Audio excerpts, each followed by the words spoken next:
إنك أنت الوهاب আয় রব্বুল আলামিন মাওলাই জুমার নামাজ আদায় করে আপনার শাহী দরবারে ভিক্ষার দুনিয়া করে দিয়েছি আয় রব্বুল আলামিন মাওলাই আমাদের নামাজকে আপনি কবুল মঞ্জুর করে দিন আমাদের জিন্দেগির গুনাহগুলিকে আপনি মাফ করে দিন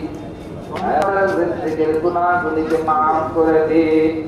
আল্লাহ যারা মৃত্যুবরণ করেছেন তাদের কবর আযাবকে মাফ করে দিন তাদের কবরগুলোকে আপনি জান্নাতুন রাওযাতুম মির রিয়াজিল জান্নাহ বানায়ে দিন কামা রাব্বায়ানি সগীরা আয় রব্বুল আলামিন মাওলানা রাসূল আল্লাহ সকলের হাজারকে আপনি গায়বী খাজানা থেকে পুরা করে দিন ব্যবসা বাণিজ্যের মধ্যে বরকত দিয়ে দিন হালাল রুজির মধ্যে বরকত দিয়ে দিন আয় রব্বানা তার কবর আযাবকে মাফ করে দিন জান্নাতুল ফিরদাউস দান করে দিন আল্লাহ আরে ভাই কোরআন খতম করেছে আল্লাহ আপনি